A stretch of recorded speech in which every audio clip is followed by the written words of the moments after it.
That's Ivan Koloff, the rugged Russian bear. And the all-American dream, Dusty Rhodes, as he blasts away at the Russian's obvious target. And Dusty is now just doing a war dance around the ring and around the coffin. The coffin's a focal point here. The Russian said he was going to bury all American wrestlers. And Dusty Rhodes says, "You ain't going to bury me." And as a matter of fact, it was his idea to have that coffin as part of the match and to have a Texas death match in which a man would really go into a coffin. Texas death matches continue until one man is unable to continue.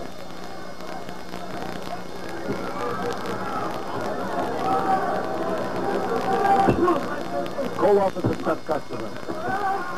And notice them assiduously avoiding contact with that box up in the ring. It could be something that could cause an injury, having it up there, but then guy takes a chance in a Texas death match, no matter how things are.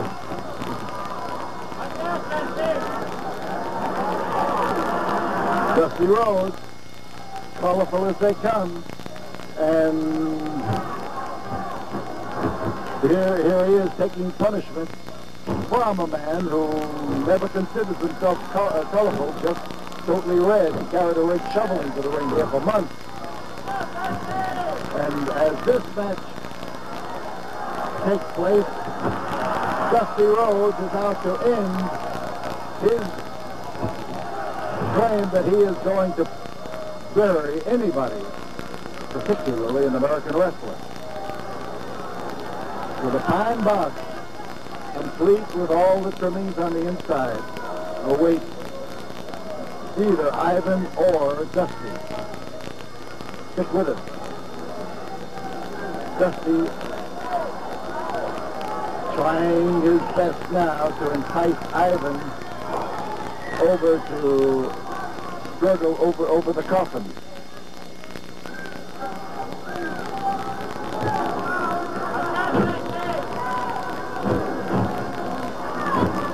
Those are hard boots.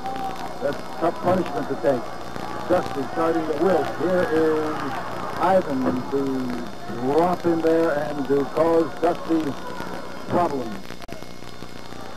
Again, the Russian with the Russian Sputnik dive off the rope, and a crotch hold lift, a slam, and Ivan Koloff goes for the pin, but he didn't get it. Here is there is a quick wrap up, and Dusty Rhodes has the shoulders of Ivan Koloff pinned to the canvas. Winner of the ball, 4 minutes, 10 seconds, Dusty Rhodes. So Dusty Rhodes takes the first fall of this battle, and 15 seconds. the short intermission period between falls as Dusty Rhodes just stares 3, at 2, 1, the bell. Ivan Koloff, and the bell sounds. Now remember, the number of falls is not what wins this match. To win this match,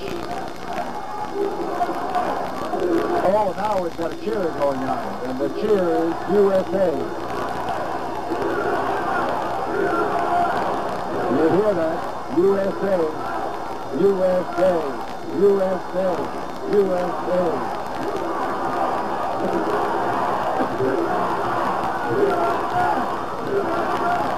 And the Russian has a low boiling point. Dusty has reached it, and he's got him totally irritated.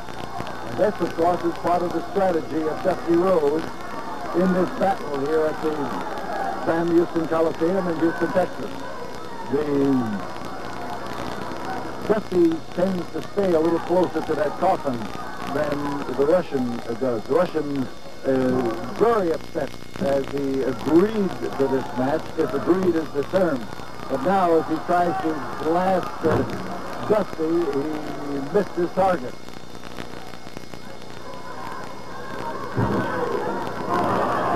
Dusty fights back in magnificent fashion. There is a setting up of Koloff, but he set him up, and look what Koloff did. Blasted him right smack in the jaw. Now falls are even. Each man has a fall. 36 seconds, the winner of the second fall, Ivan Koloff. The second fall goes to Ivan Koloff.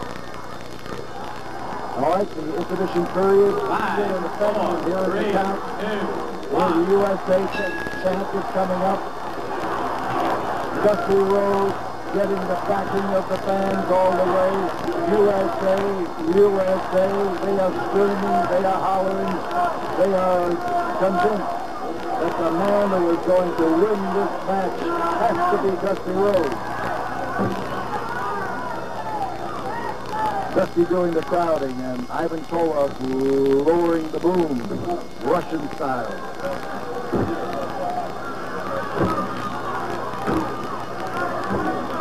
That wild foot of his, it covers a lot of territory. And we've got the Russian on the concrete, Dusty Rhodes after him, and Dusty Rhodes trying to introduce him to a chair at the ringside and to blast him if he can outside the ring to make it more difficult for him to get back.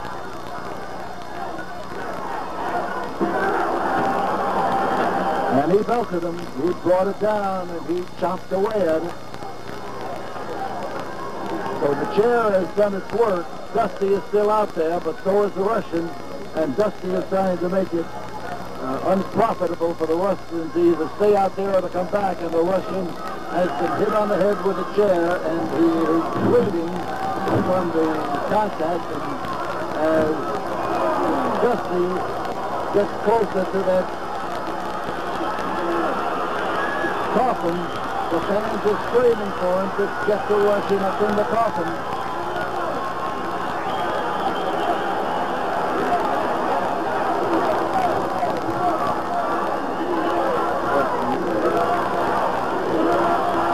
Dusty Rhodes.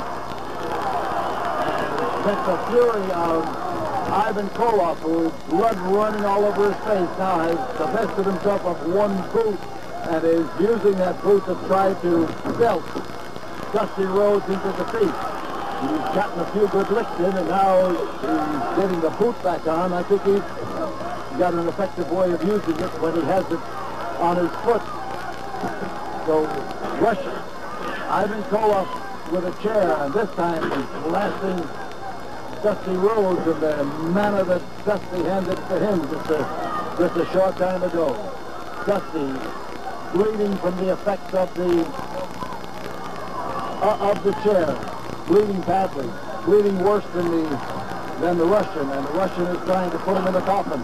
He is likely to succeed. He's got a better chance than he had just a while ago, and the pushing and the shoving by Ivan Koloff is met with roars for Dusty Rhodes, trying to encourage Dusty to battle on.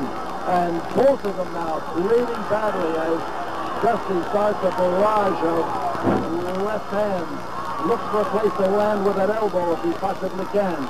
Crotch hold, slam. Dusty Rhodes tried to flatter him down to the canvas, and here is perhaps a fall. I thought it might be a fall for the Russian. He was sure trying to score it. So rabbit punch, and that's a good way to kill a rabbit. The effort by Dusty Rhodes could gain him the third fall. He did. Dusty Rhodes gets the third fall. But that is not. The winner of the ball, 3 minutes, 49 seconds, Dusty Rhodes. And Dusty Rhodes has won the third fall, but he's continuing the wrestle, trying to push the Russian into the waiting coffin. 15 seconds.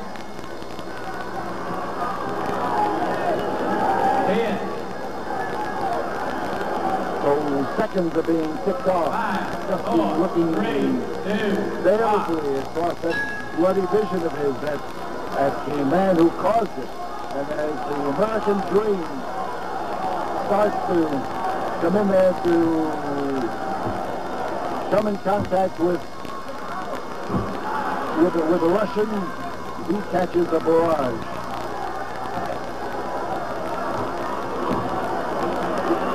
Somebody would like to be the first man to be able to put him in that coffin, put his opponent in that coffin. Dusty is trying, but so far he has maybe the best effort to this point. He is straining, trying to push, trying to do something about it. And with 1 foot literally in the grave, Ivan Koloff was able to come out, and he lays it to Dusty Rhodes. And the All-American Dream is catching it in his bloody head right now.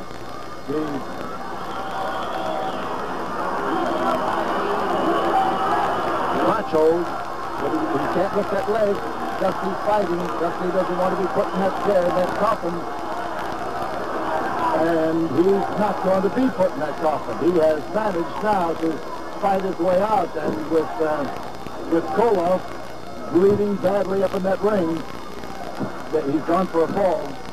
He's got a fall. Now that is the 4th fall.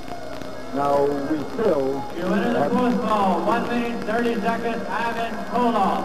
So stay right with us, and we'll be back here in a moment. So the 15 seconds still remaining in this intermission period. We're able to hold it up due to the miracle of videotape.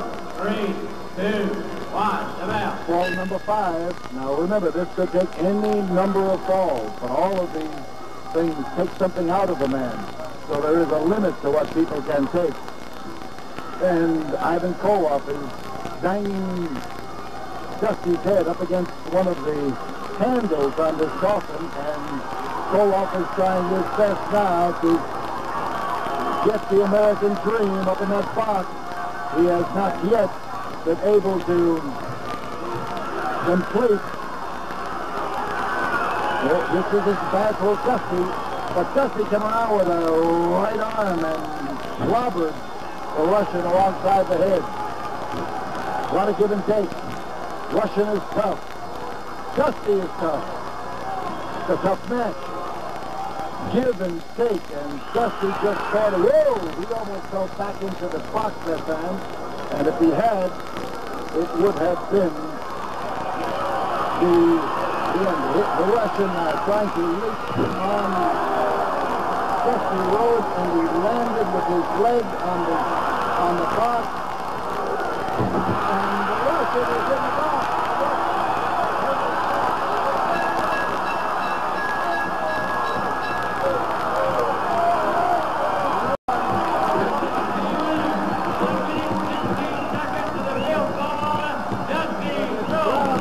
Absolutely crazy as Dusty Rhodes scores the win over Ivan Koloff, and now comes the part that will be best of all. Ivan Koloff will be carried to the dressing room in the coffin in which he now, Wahoo McDaniel, who should be a great one. This event, 1 fall with no time limit. Introducing first in the red corner, Buffalo, New York, 230 pounds, Playboy Gary Hart presents Maniac Mark Owen. And across the ring in the blue corner, at 265 pounds, the American Dream, the living stardust, Dusty Rhodes. 1 fall, no time limit. You can turn loose to your man. So there you have it, the makings of what should be a sizzling battle. 1 fall, there is no time limit.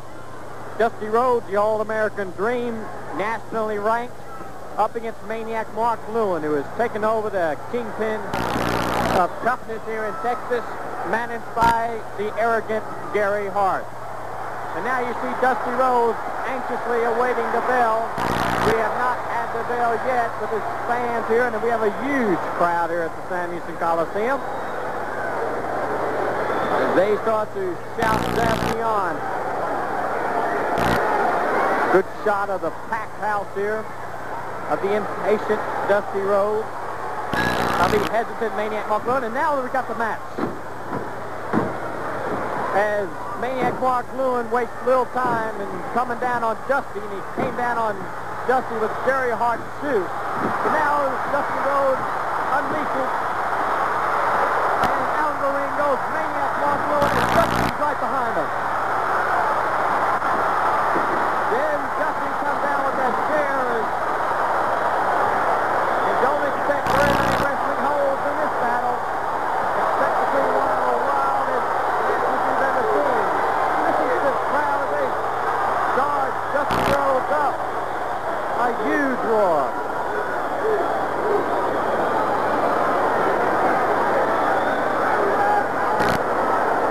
My name is Peter Burkholz. I'll be your host for this event. And look forward to doing the job with a great deal of anticipation. I know the reputation of both of these men, and it's smack on the line on this match. Maniac Mark Lewin getting some few words of advice from Gary Hart. Something along the lines, I'm sure Hart's telling Maniac, Dusty Rhodes can't hurt us. Of course, Gary Hart is outside the ring when he speaks that way. So maybe that's a gesture of peace from the Maniac. You can never tell what Lewin is up to. Maniac is not a name that his mother gave him. It's a name that's been tagged on him from wrestling fans from all across the Far East, Australia, throughout this country of America. And it seems to fit. When he gets inside that ring, he's an individual bent on one thing, and that's victory. But he's up against one of the winningest stars the past few years in the professional ranks, Dusty Rhodes. Top box office attraction, a flamboyant star who makes his money on winning matches and winning it in a colorful style, all of Dusty Rhodes. As the fans here at the Coliseum still are screaming that Maniac is up to no good. That's a close-up of the Maniac. He hugs that turnbuckle. And now Dusty Rhodes is protesting of Bronco Lubitsch, who is the referee of this match, to send Gary Hart away from ringside and back to the dressing room. Listen to this crowd now as they start to chant, out, out, following Dusty Rhodes in rhythm. But the protest fails. Watch Maniac. He's trying to back Dusty into that corner. And this is Maniac at his dangerous best. Pushes Dusty out towards Gary Hart, and you can bet he had a reason for that. So Playboy Gary Hart catching it from the fans outside the ring as they were see their favorite Dusty Rhodes caught in a bad way. Look at the squeeze. Maniac is a powerful athlete. He packs a powerful squeeze, and look at that upper body tense up. Look at that look of determination in Maniac's face as he puts every ounce of effort down all the way down to his fingertips and digs into Dusty Rhodes.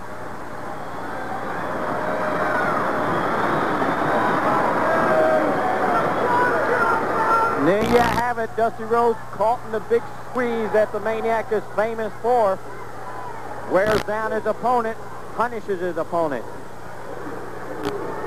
Makes him wish that he was anywhere except in the ring against Maniac Mark Lewin. Again, a close-up shot. Fingers digging in. Dusty Rhodes trying to somehow reverse the pressure, but it did not work. A strong upper body, a powerful upper body on this Maniac Mark Lewin.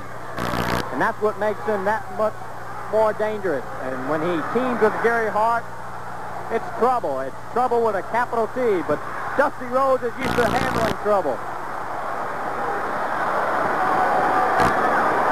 He aims at bionic elbow, he likes to call it, because he can throw an elbow as well as any man in professional wrestling. And now it's Kane.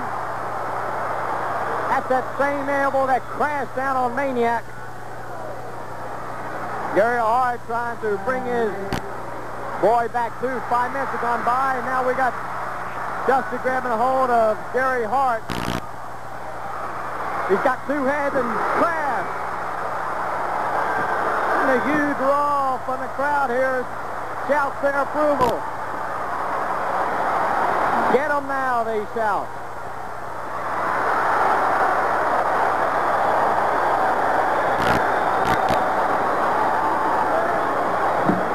So a dazed Maniac Mark Lewin inside the ring. A dazed Gary Hart outside the ropes. And again, a meeting of the minds, and it looks like right above us that Gary Hart handed Maniac Mark Lewin his tie. This is a difficult job for any referee. Bronco Lubitsch not looking forward to this match. It's hard enough to keep Maniac Mark Lewin under control, much less have to worry about Gary Hart outside the ring. Dusty steps out. Issues his protest to Bronco Lubitsch. Lubitsch does not listen and administers the 10 count to get Dusty back in the ring.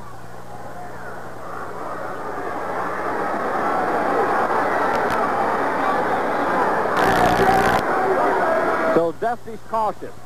He moves in slow. You see Maniac back up. Now they meet. Test of strength. Dusty got the upper hand. Dusty was able to work the leverage to his favor, and he comes up with an arm twist.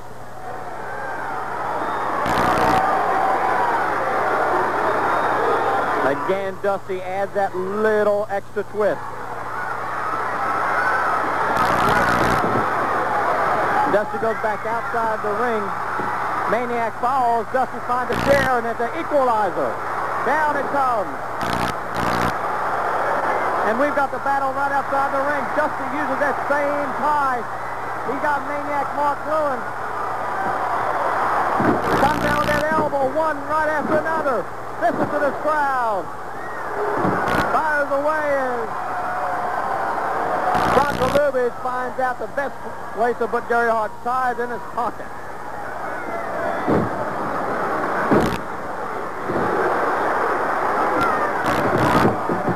Dusty sets him up, and Maniac's caught in a bad way. Look how he comes out on the midsection of Maniac Lewin. He stretched helplessly across the top rope. Gary Hart is trying to do something about it. But now it's Dusty who decides to take things in his own hands. Sets him up. Maniac came down with that knee. Dusty was preoccupied with Hart. Maniac came down with the knee. We've got them both beating up on Dusty. I think we're going to have a disqualification.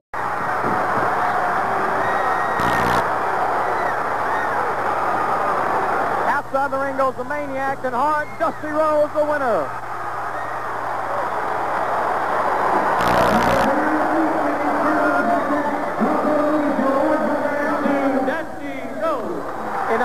In a match as wild as we expected, Dusty Rhodes wins on a disqualification. But now let's stay here one more moment. Dusty Rhodes is encouraging him to come on down, come on back, and the Maniac could be making a mistake. Dusty gives him a target. But Gary Hart now, well, it looks like they're up to no good. Dusty Rhodes is watching both of them. Bronco Lubitsch steps outside the ring. His job is done. He had about enough of it.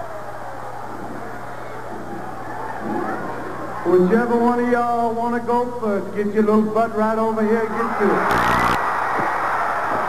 You heard the challenge by Dusty. As Hart and Maniac up to something. Watch out, that crowd, Dusty in the corner, and Dusty's flush first.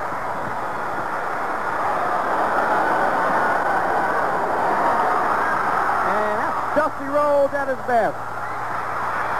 Out comes Maniac, and now is outside the ring. The match is over. But as far as Dusty's concerned, he's ready to get it on some more. He's sitting down here in the aisle now. And back to the dressing room goes the victorious Dusty. Maniac Mark Lewin with the chair, but Brockalubitz put the stop to it. So there you have it. Dusty Rhodes, the winner, in a hard and wild-fought battle. Defeating no time limit. At 270 pounds from Singapore, the Matt Caller. From France at 484 pounds, Andre the Giant.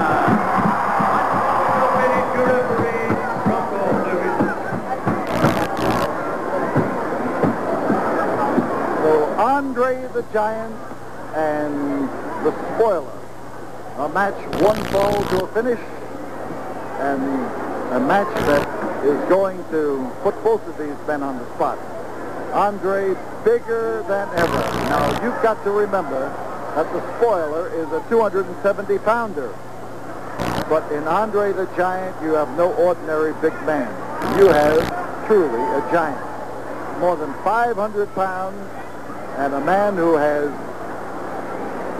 tremendous advantages in the size of his hands, the size of his feet, the size of his body. I'll tell you, this is a genuinely massive individual.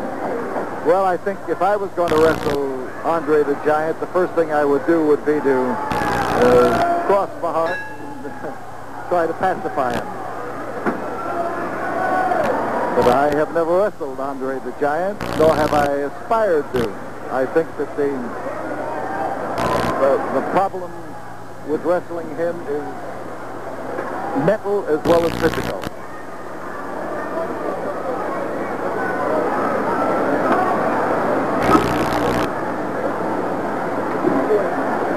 So Andre the Giant crowds into, look at the size of that hand on the neck of the Spoiler.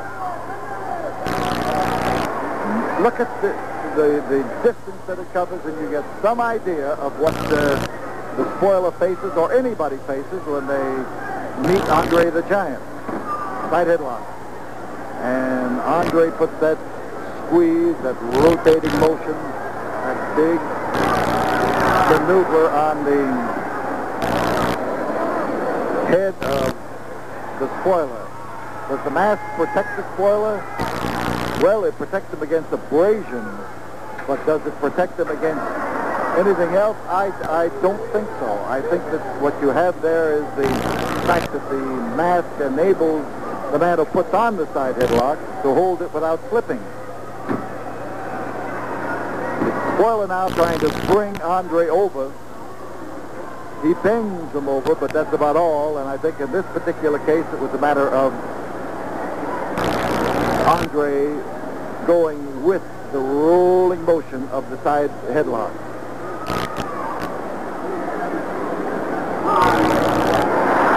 And Andre just picked 270 pounds up just by straightening up, which of course is not a tremendous feat, but when you consider that that 270 pounds was accentuated by the effort to try to take him over, then you know that it becomes a more difficult maneuver. Winglock for Andre the Giant. And the Giant puts the pressure under there.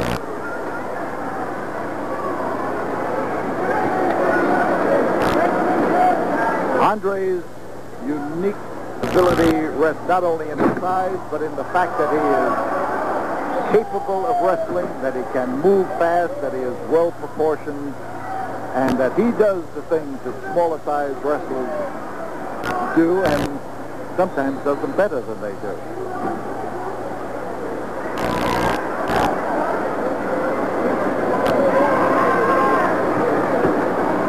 So Andre was the...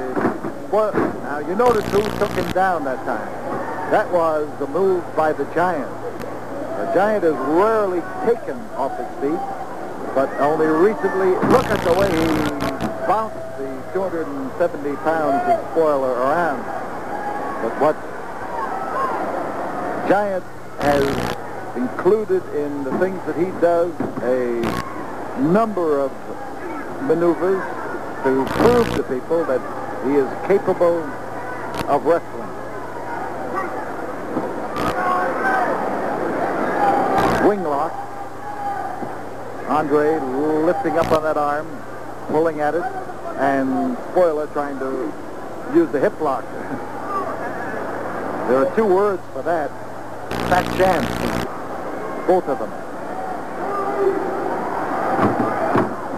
And man on top, Andre the Giant, as he reaches for that arm and scrambles for it and comes up with it, and again goes in for that figure four arm lock.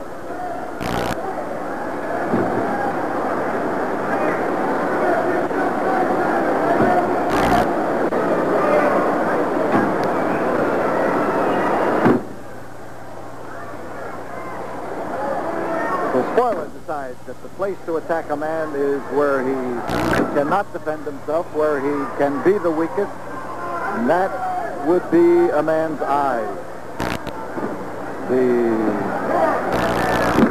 fact that they're staring at you, the fact that they are targets, and here is the Spoiler's best move.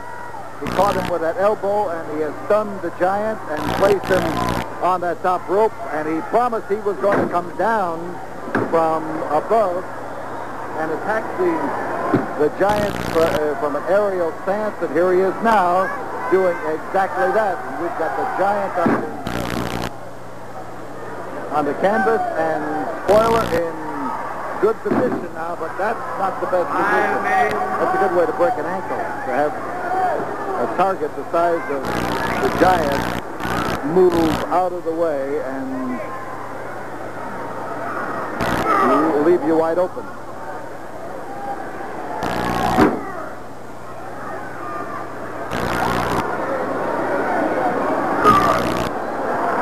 And Giant put a stop to that blow. Oh, he come down with a clout, a sledgehammer type blow, and you notice he is still holding that spot on the back of his head where that first elbow that the Spoiler used caught him. And Spoiler, as he tears into Andre the Giant, is catching him off balance and catching him properly. I've never agreed with Spoiler's manager, Gary Hart, except on one thing. When he has touted Spoiler as a man who can wrestle and he knows whereof he speaks. Here he comes with that opportunity to hit him from above. And hit him he did.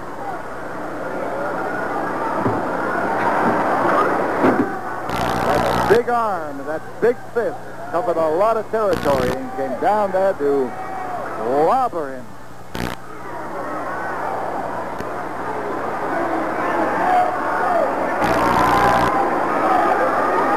Giant now with Spoiler with no place to go, backed up against that turnbuckle.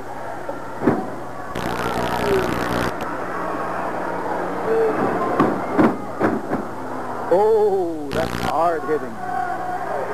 And Spoiler, for a moment there, looked like he was either adjusting his wrestling gear or going for a secret weapon. Giant ran into the knee of the Spoiler at that time. But watch this man. He is capable of walking those ropes to find his right spot. And we've got the big man, the biggest man, down on the deck.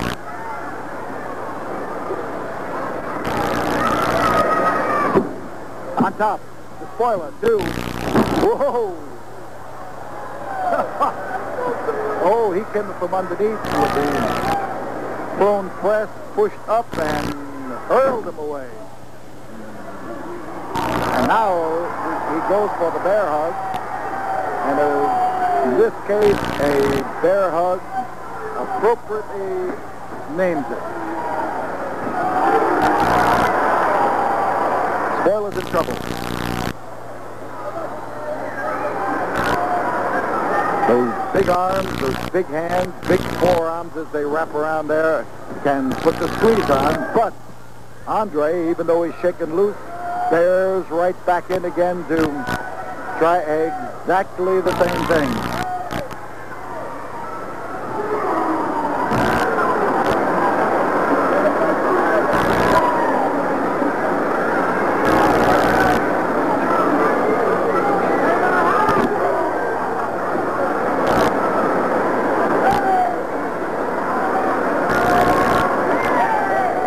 The Giants putting that big squeeze on the Spoiler, and Spoiler trying to find that spot on the back of the head again. He must have raised a welt on there for sure, because as he came in, he looked again for the same area, and here he comes, ducking underneath the Spoiler's guard and getting those arms right tight around the midsection. He's going for his claw hold. You see him trying to put it on Andre and make it effective. Andre still holding the grip, and it's a little impossible for us from here to find out whether the claw hold is having its effect. Andre has a huge head. Spoiler has his hand taped. He has a glove on that hand. But he just shifted his hold, something I've never seen him really do before. He broke the hold and then tried again to bear in there. But is he really having the effect that he is seeking? And Giant is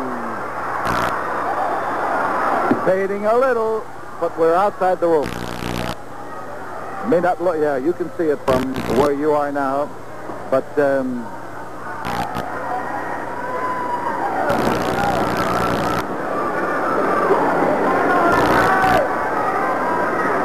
so again, as he comes up there, he swoops around to grab him with the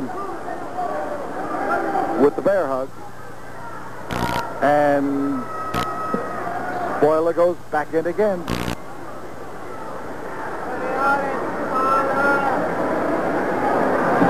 And Spoiler could be getting a fall out of this.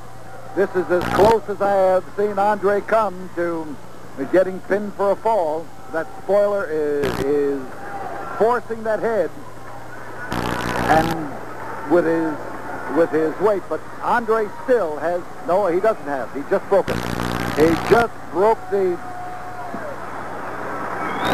claw hold. Spoiler is bleeding a little at the mouth.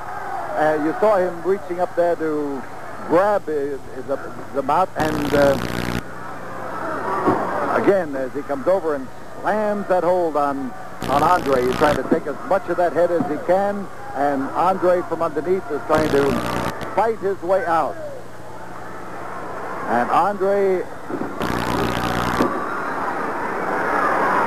has been affected ever since that first elbow drove into the back of his head, and this is the closest that he has come to being pinned in this ring or any ring of which I am aware. As Spoiler comes in there with that claw hold.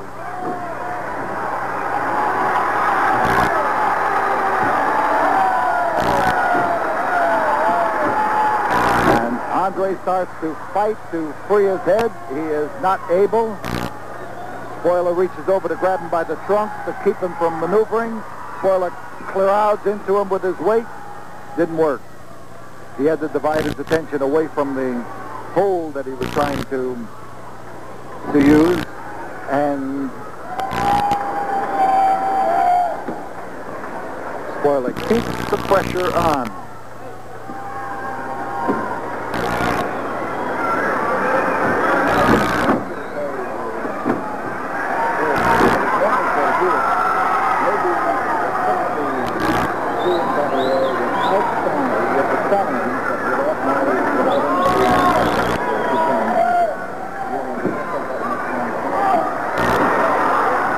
Andre the Giant's huge legs come wrapping around the head of the spoiler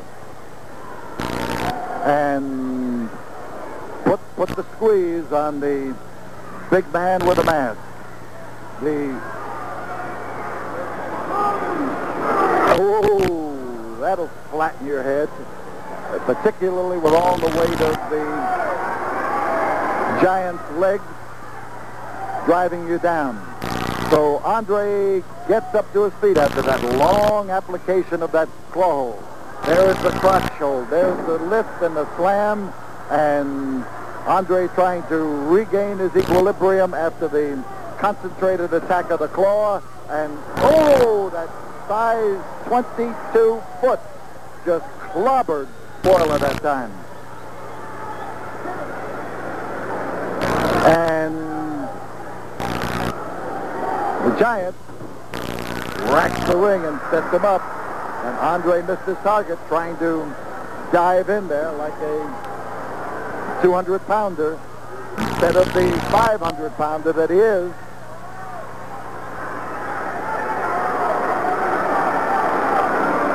Spoiler putting up an amazing battle against Andre the Giant, and the effort that he is putting forth here right now is typical of why this man is known as the greatest masked wrestler in this country.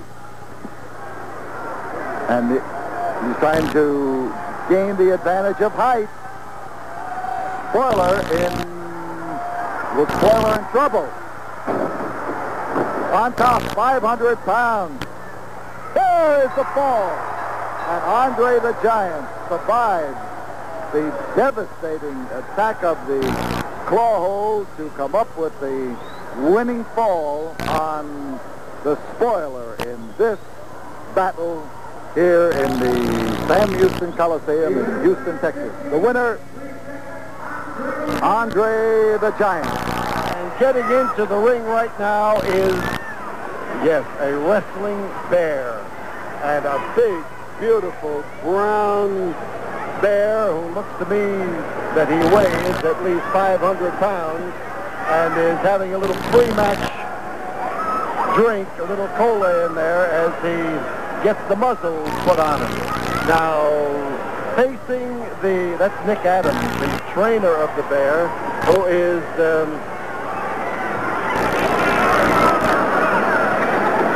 making sure that muzzle is on. Is the muzzle foolproof? It's hard to say.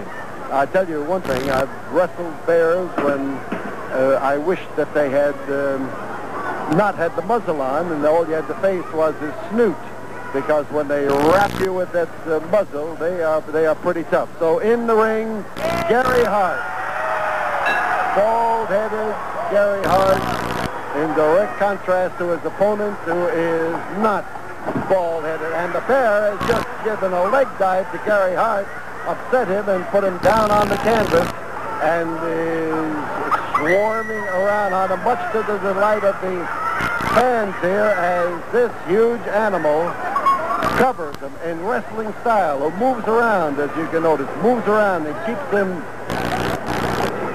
keeps him covered. Nick Adams does not have a restraining chain on the bear, and the bear looks around here. I guess there, you notice how he grabbed that leg. He snatched that leg out from under him and upset Gary Hart and put him down. And as the bear keeps on top of Hart, the trainer pulls him off to get Hart up so the bear can get him down again. I know what's in Nick Adams' mind. He wants that bear to do it in wrestling style, whether it's going to be bareback riding or not. There he goes, diving again for the legs of notice how he hooks it with that paw of his. Now that is now he's trying to double him up and to get his shoulders down to the canvas as he can. The toughest part of wrestling a bear is that fur gets in your mouth and your nose and your throat, in your eyes and your ears. And there again, Gary Hart tried to tussle with him and found it almost impossible.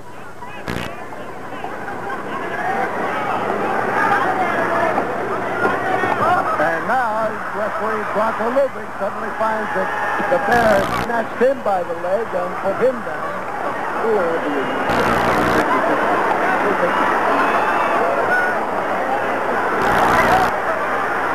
And the Bear is ready to wrestle anybody who is in the ring. And Gary Hart's willing to stand back and watch somebody else wrestle him. The Bear doesn't know one opponent from another. All he knows is that, by golly, there's somebody in there that he's supposed to wrestle, and anybody gets in front of him, he goes after him. So, there he goes after Hart, and he snatches Hart by the leg again and covers him. And Gary Hart has just been pinned by the Bear. The issue was never in doubt. The winner is 2 minutes and 46 seconds, Victor the Wrestling Bear. So the Wrestling Bear, Victor the Wrestling Bear, smothers Gary Hart and manages to glue him down to the canvas. And Hart, feeling that face of his, but let's keep the camera now on the Bear, because I think he gets paid off up in the ring. He gets paid off in soft drink. He's not a hard liquor man. You see him now as he gets up there and is rewarded.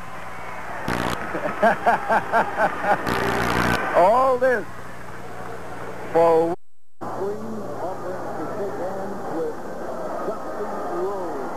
Dusty Rhodes is out there like a free spirit that he always is, and ready to entice the champion into the lair of the American dream.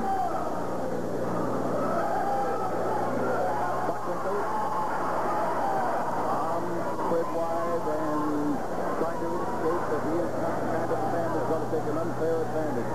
As a tough character. Nick is an educated individual who has used the sharpness of his brain to do remarkably well physically and financially in the wrestling game. So Dusty Rhodes gets the first effectively tackle by moving into the champion.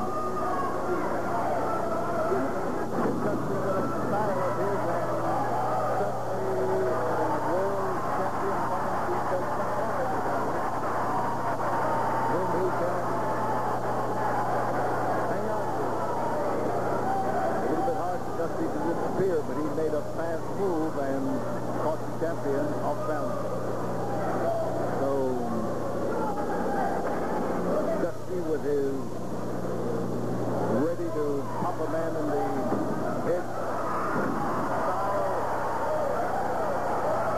He'll out-wrestle, he'll out-fight him, he'll do anything to show people that he is a true son of Texas, or a son of a plumber, as he says, who comes from Austin, Texas.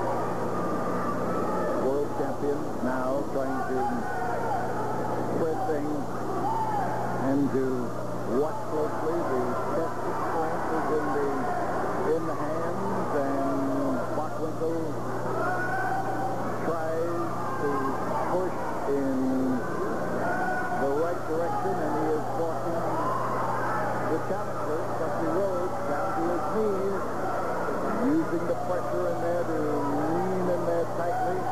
Remember, the title is at stake in this match, and as Buckwinkle stands there almost in a superior position, Dusty took advantage of that to make a quick move and to get into this stand-up test of strength. Buckwinkle is, well, I'm going to say, he doesn't like it up there because he had to use strength instead of leverage, and that kick in the belly has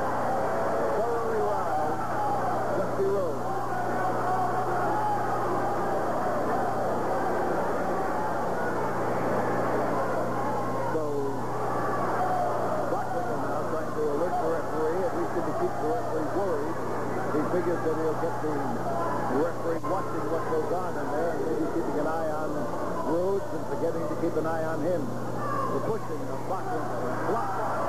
Whoa! Dusty in a colorful way of pushing him.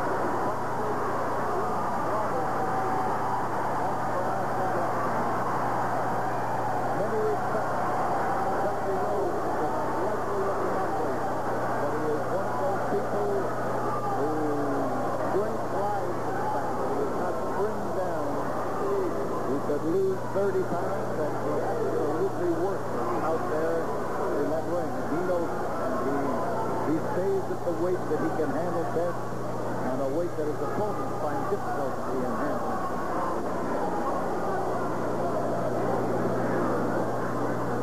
Side lock, and Nick Bachwinkle has it. The twist and the turn.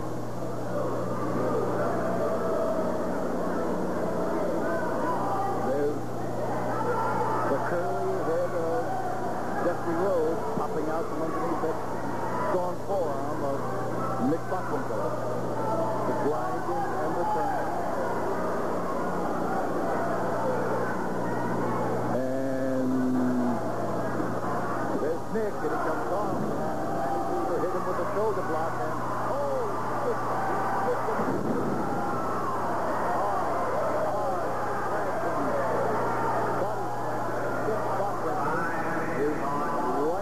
of the ring in front of our Channel 39 microphone here, and he is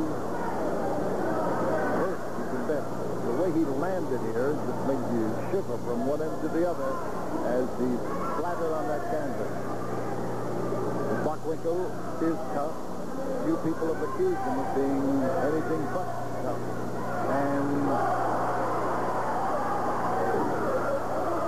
Dusty Rhodes placed the elbow in there and let it fly.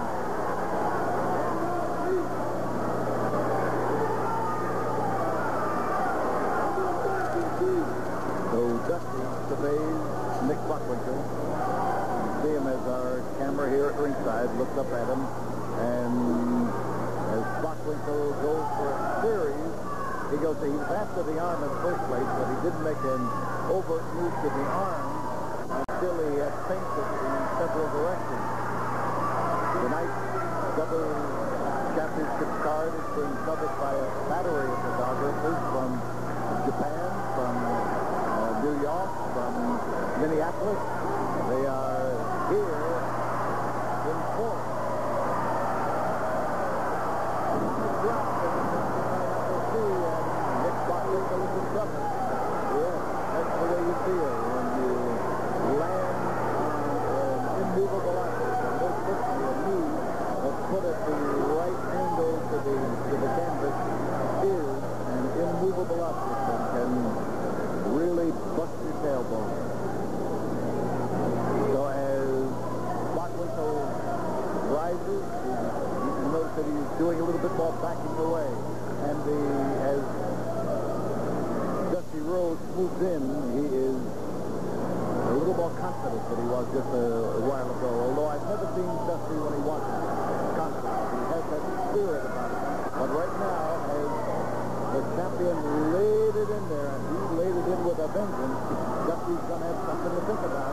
He is likely to get his head kicked out here because that succession of blows with the foot caught him and caught him unprepared to defend himself. Dusty in trouble. Nick Bachwinkle driving in there and going after him. Lying there, and Nick brings him out where he can pin him, but he's got to keep those shoulders down. There's one, and Dusty's in bad trouble. This is a tough spot for him to be in, and he is making sure that he gets one shoulder up far enough to really get a clearance underneath. The referee misses that clearance. It's goodbye Dusty, and he knows it. So outside, Dusty Rhodes, camera on the floor, moves up close to the big shot, the American Dream. Willie Nelson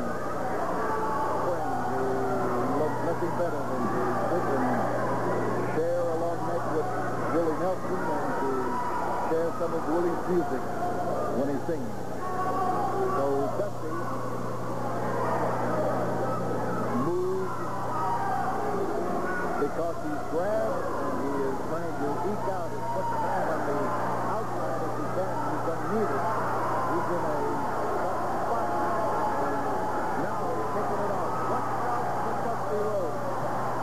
He is trying now to marshal all of his forces together. And this spotlight, but enough to read what's happening in there.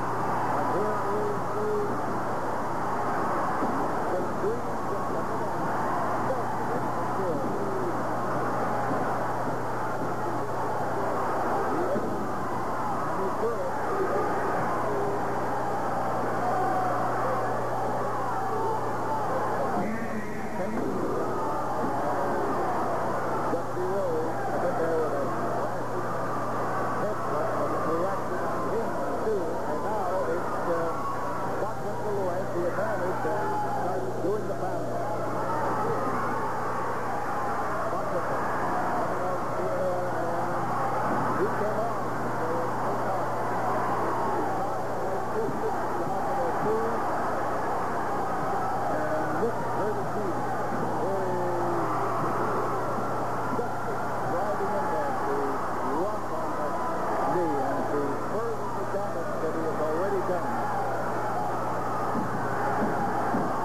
Looking now for an opportunity for Olympia to get back up into the ring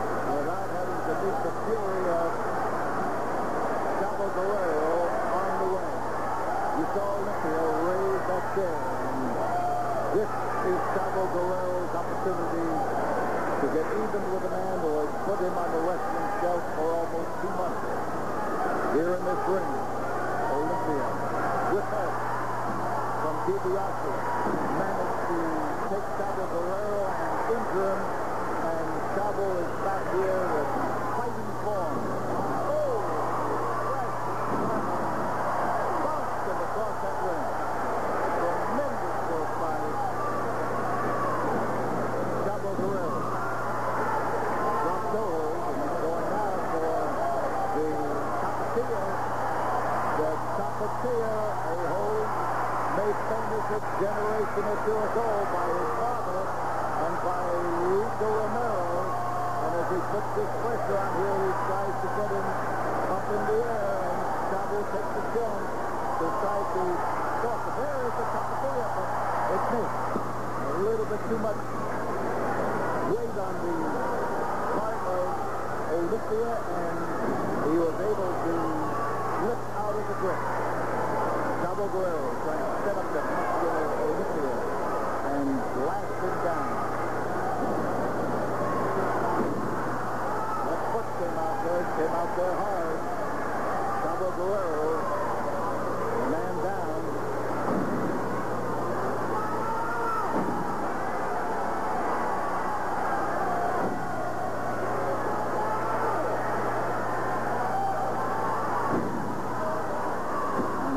Olympia takes his position behind, grabs that head, and now fights into the position of having a strong left arm that can hang on to Chavo's head and make Chavo fight, lose some of that extra energy, and certainly lose the opportunity to swing in there and blast him with those flying feet of his. Chavo is one of the most versatile wrestlers in the game. He should be. The man who taught him this wrestling, his father, Gory Guerrero, was one of the most versatile of his generation. And now, it's Chris Dawson looking for an opportunity to move in there. And Chavo Guerrero executes it well. Diving, head thrust, and there's one, there's two, and close.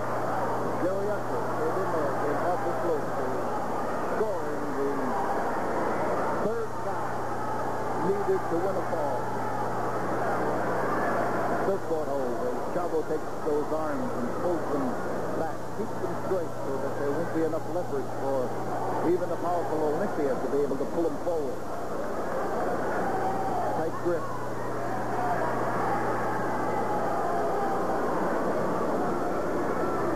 There's Olympia. He's looking right up at him.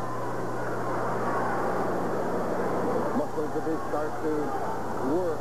He's a man who can lift tremendous poundages and does in a constant program of work. And there is the one thing that he forgot, that for every move there's a counter move, and for every ounce of force he was putting in one direction, Chavo Guerrero just led him along and pulled him in that direction.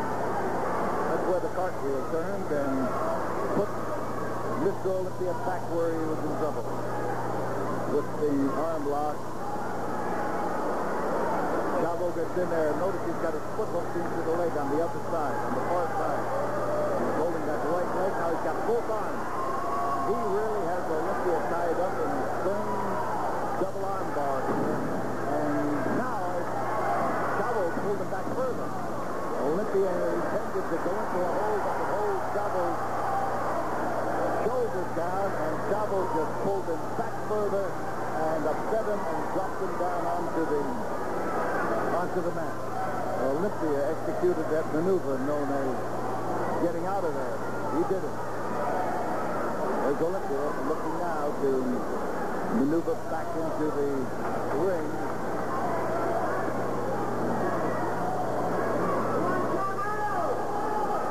Chavo fans know that he's got something up that brown sleeve of his.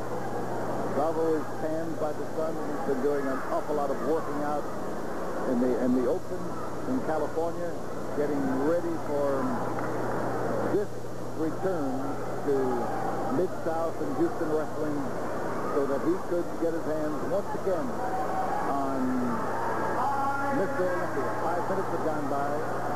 The other man he wants, No secret about that. He wants Ted DiBiase, too. So, as he gets that, he got that leg under there and used it as a chopping block. Top man, Guerrero, as he gets a chance to flail away at the head, the masthead of Olympia. Braccio, the leap of a swooping slam as Chavo tried that somersault stop on and tried to land his weight. There's one, there's two, and Chavo managed to worm out of it. So Olympia comes in behind. See those back muscles that come into play as he puts the pressure on the head, the chin of Chavo Guerrero. Fans sounding off with the noise, trying to encourage Chavo from underneath. Pressure going in there solidly and tightly.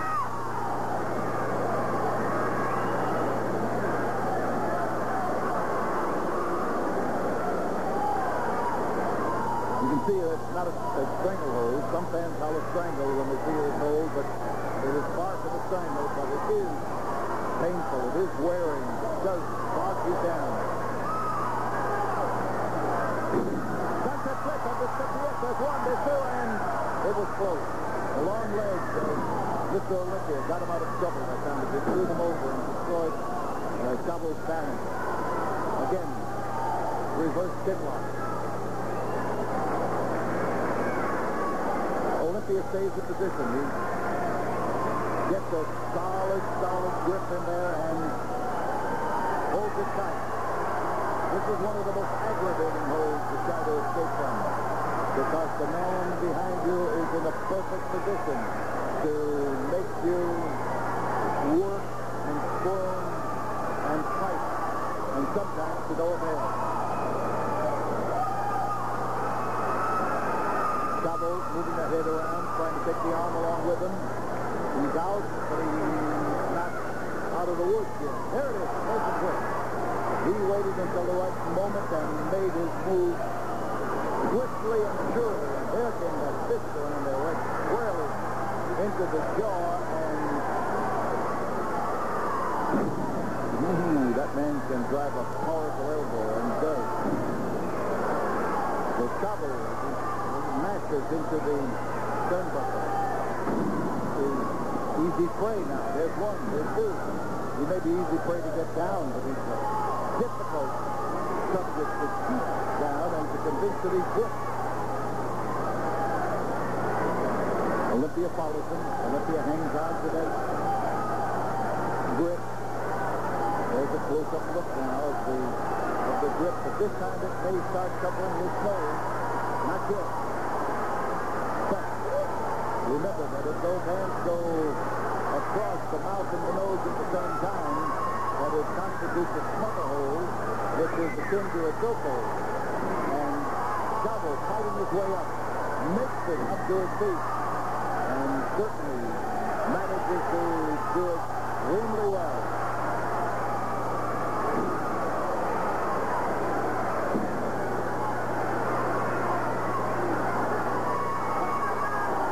He's leading him by the mask as he lands him across that ring into the turnbuckle. Jerry Upper trying to warn him that the mask is not to be used to apply holds, although you can go after the mask itself, if that's your object.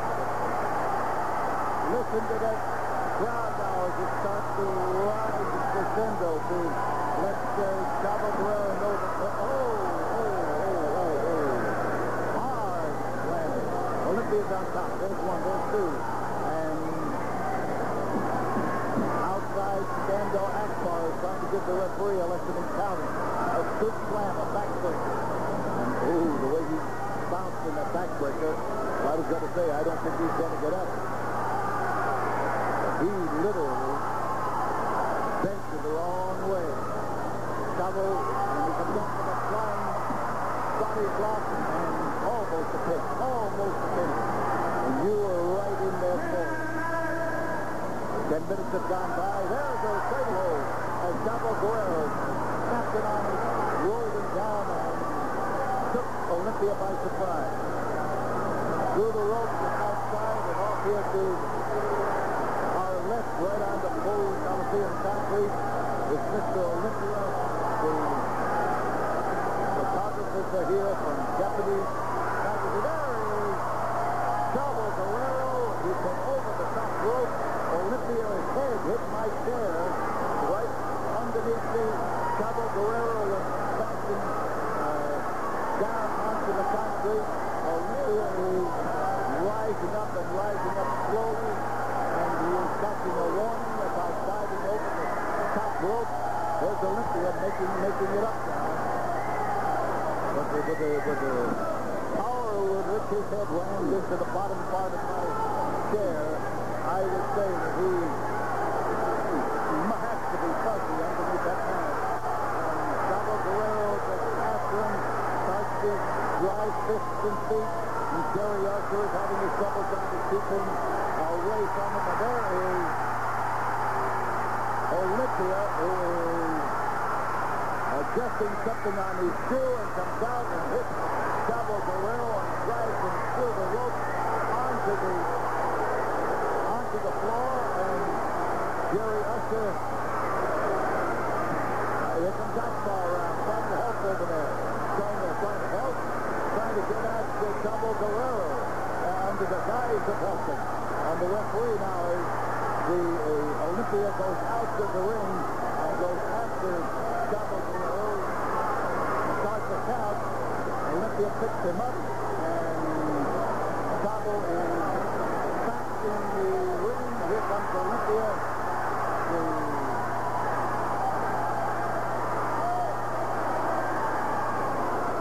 The masked man takes the upper hand, and he gets the body slam, but it was that kick with that boot of his. There is a foot on the rope. There's a foot on the rope, and the count stopped. The count came to a halt as Chavo Guerrero managed to get that foot on the rope. The referee now telling him to continue, and Olympia continues. Goes solidly in behind there to take a sleep hold. He's got the sleep hold now. Not a reverse chin lock, but a sleep hold. He pours it to him. Gets the arm tightly around the head. Puts the squeeze down on him and lays it in there as he goes for the total effect of the sleep hold. The arm stayed up. The arm stayed up. The testing was put to work, and the arm stayed right up there. And Thunder Akbar is pronouncing victory on the outside. Fans are screaming for Chavo. They are howling for Chavo and driving back into that turnbuckle. Chavo put every ounce of his strength, and here comes a dive.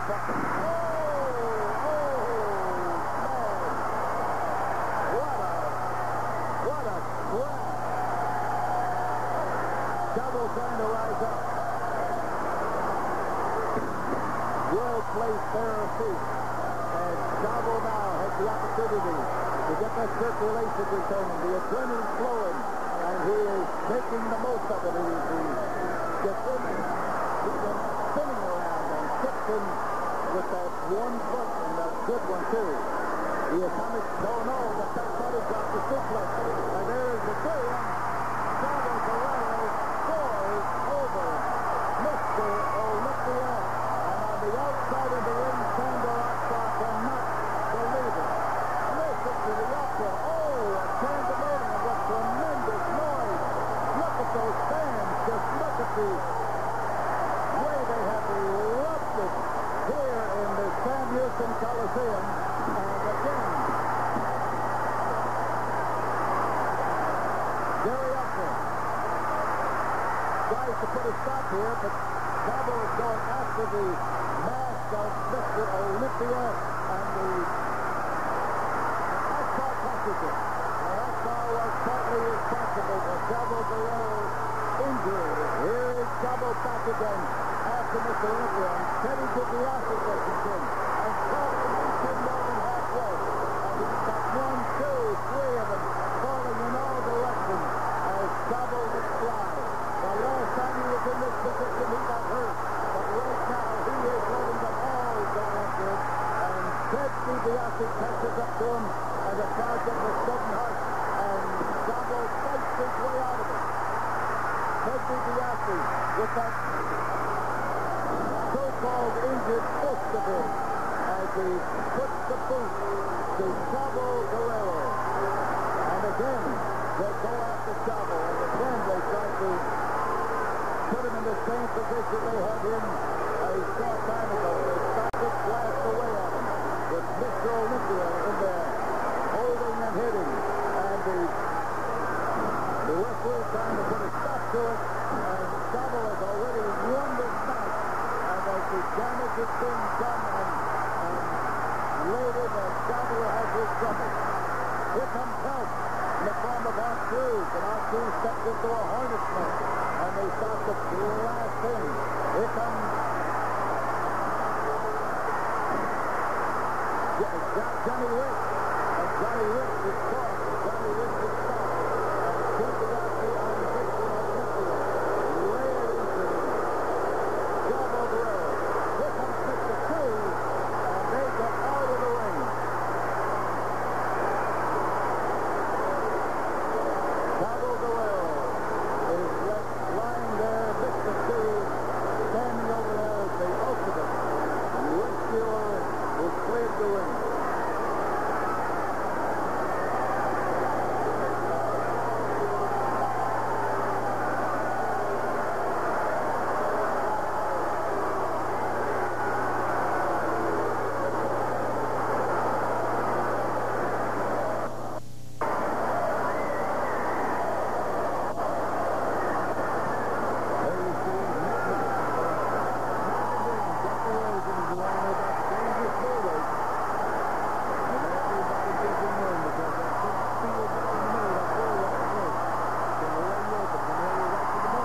Pandemonium at the Coliseum.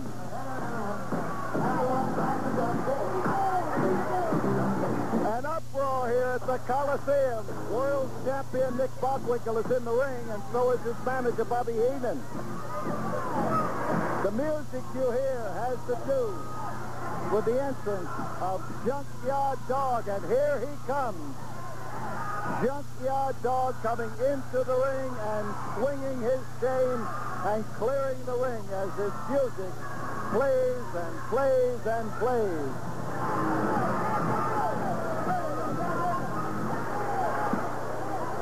So now here we are at ringside, and the word pandemonium fits. Bruce Pritchard is up in the ring.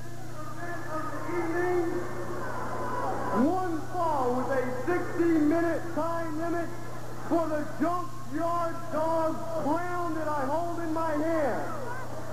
If the Junkyard Dog loses this match, the crown goes to Nick Bockwinkel. If the Junkyard Dog wins this match, he will get Bockwinkel's manager, Bobby Heenan, in the ring immediately following the match. Your contestant, introducing first in the red corner, the challenger, weighing in at 250 pounds, from Beverly Hills, California, Nick Bockwinkel. In his corner, his manager, Bobby Heenan. Across the ring in the blue corner, weighing in at 263 pounds, from Baton Rouge, Louisiana, the Crown King of Wrestling, the Junkyard Dog.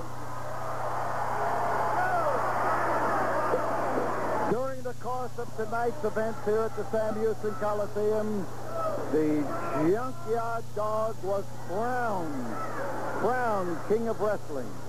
Petitions were on file. People have been voting for him to be the uncrowned King of Wrestling. And then a committee came up with a crown and decided that they wanted him crowned as the uncrowned King of Wrestling. And he was crowned here tonight. And that committee, the Committee for Justice, Youngsters, and Decency, the Committee for JYD, was in the corner of the Junkyard Dog.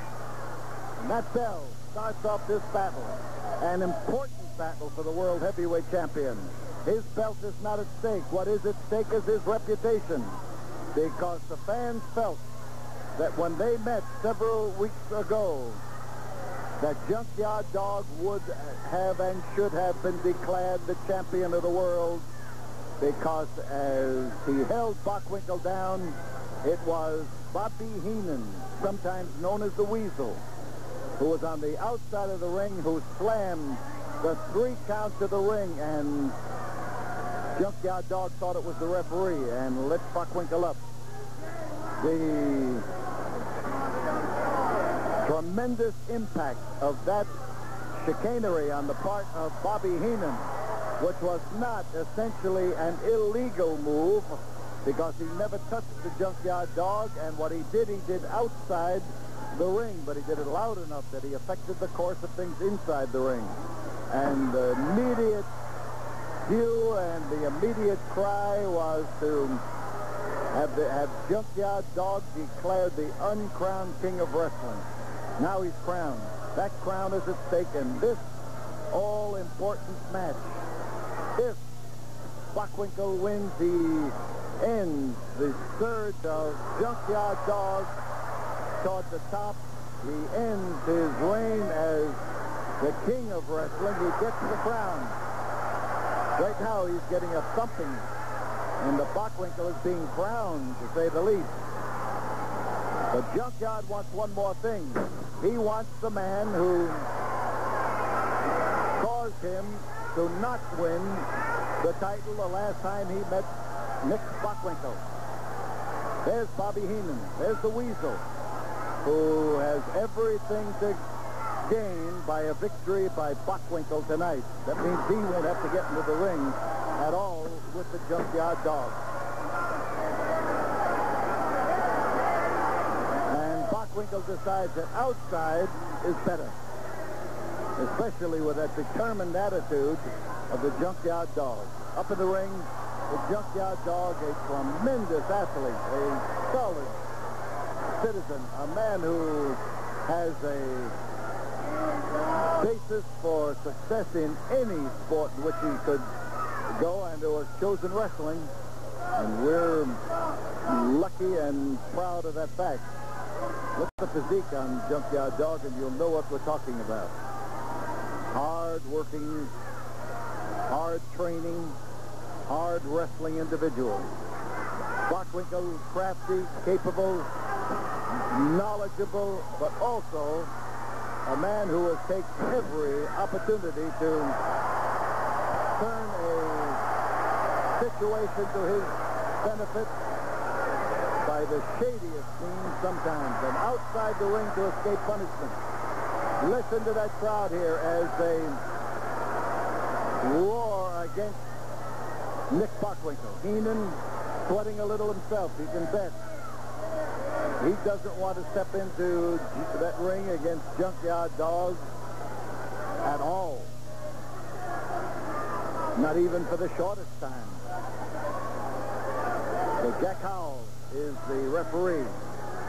And Bockwinkel is trying, of course, to get the Junkyard Dog's timetable off the track. Bockwinkel with those blows into the midsection and laying it in there with a vengeance. That head caught Bockwinkel right in the solar plexus. Driving blow, and he caught it again. The legality of that blow might be in question. Not according to the referee, so we're not going to question it. He whips him back, and oh, how he dropped him, and dropped him hard. And Bockwinkel felt that all along his spine, and as he crawls laboriously to the corner, he is having trouble in making it.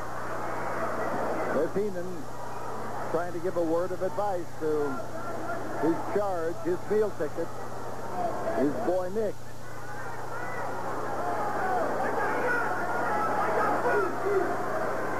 So the dog moving in there slowly at the 5-minute mark, keeping his eye on Bockwinkel, matching moves with him.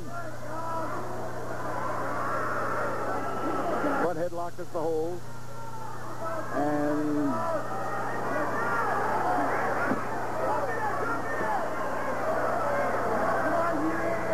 as Bockwinkel bears down on him, pushes down on him, the champion is shifting from side to side.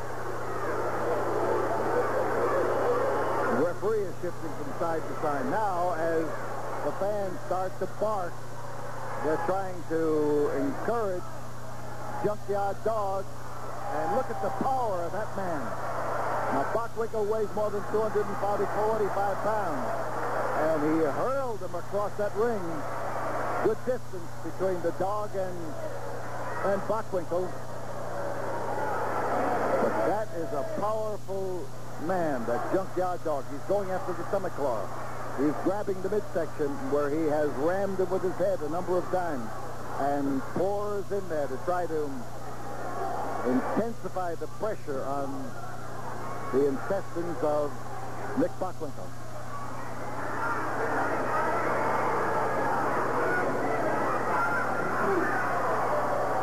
He knows an opening when he sees it, and he went after it, and went after it for fair.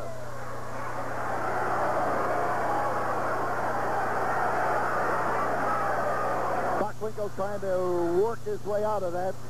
He knows that he has bet his manager on the outcome of this, and he's got to do something about it. Whatever happens, the AWA will still recognize Nick Bockwinkel when this is over. But you can bet that Junkyard Dog is being watched closely by the wrestling world in everything that he does, because he has lived up to his stature in all areas of the country.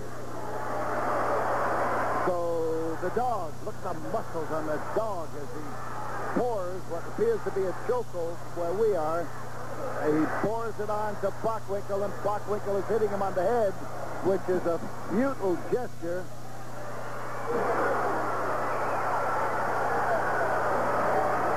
So Nick is on the floor, and as he staggers along, he is helped along by the Dog, and the Dog now wants to change the contour of the Dog's face, and the Dog just rammed into the ring post. Nick Bockwinkel was headed for that ring post when Nick shot him ahead and rammed him into the post, and Bobby Heenan goes over and takes a Sunday punch at the Junkyard Dog. On the floor is the Dog. The floor of the Sam Houston Coliseum. He has not yet appeared, and this could be the end of this as the referee holds his count, but I can't pick up what the count is, and Bockwinkel is trying to get him to do it right now. Dog rammed solidly, face first, into that ring post. There goes Bockwinkel. Impatient, grabbing hold of his opponent there on the floor to try to ice him up into the ring and to do something about it. Hit him face first, and the Dog is bleeding from those raps into the ring post.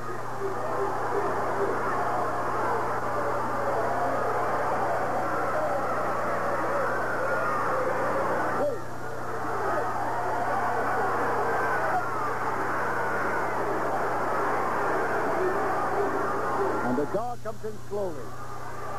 That kick in the head won't do his temper any good. You can bet your boots on that. Nick Bockwinkel following up what he hopes is an advantage and trying to introduce the face of the Junkyard Dog into that turnbuckle. There's Jack Howe trying to change this time. The Dog is bleeding from the head, from above the eye, and from the nose, from the effect of the whopping into the ring post. And now, as Dick hits him in the head, the Dog suddenly becomes rigid, and now rolls him over, and he pinned him. He pinned him. He pinned the world heavyweight champion. It means that he has gained a victory over Nick Bockwinkel. He has gained a victory over the world champion, and he gets Bobby Heenan. He gets Bobby Heenan. Heenan is impatient, and only because the Junkyard Dog is down. But the Junkyard Dog wrapped him up in the cradle hold and pinned Nick Bockwinkel. He pinned him, and this crowd here went crazy, but they are now roaring for the Junkyard Dog to get up. And Heenan, as he pours into him, remember that Heenan was, before he became a manager, a wrestler. And he is trying to keep the Junkyard Dog from coming up. But now, watch the Junkyard Dog. He is taking the punishment. He is rising to his feet. He is coming back. He is stepping in there to give Bobby Heenan what Heenan doesn't want. And I tell you, he almost landed that time. If he had bounced off there, he would have been far away. And Bockwinkel has not yet disappeared from ringside. There is the roar, the bellow of the Junkyard Dog as he manhandles Bobby Heenan. And outside, now it's Nick Bockwinkel who is doing the roaring for Bobby Heenan. And Bockwinkel who steps into the ring and catches the fury of Junkyard Dog. Heenan copping a Sunday punch on the Dog, and the Dog is being affected by it. A four-footed attack on the Dog, and the crowd here roaring for the Dog. And the crowd here, here's Bruiser Brody, and Brody, as he comes into the ring, starts after Nick Bockwinkel and whams him. No, he's got Bobby Heenan. It's the Dog who has Bockwinkel. Whams him into him, and we've got it on both sides of the fence here as Brody now comes in to make things even.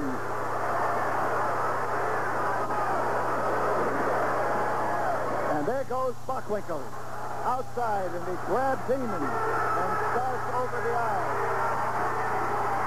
Bobby Heenan has rescued by Bruiser Brody, a tremendous windup. But the winner and still the possessor of the crown, still the man who was crowned the king of wrestling here tonight, and earned it. He earned it by in the crown king of wrestling, the Junkyard Dog. So the crown king of wrestling, the crown king of wrestling, the Junkyard Dog. Be back with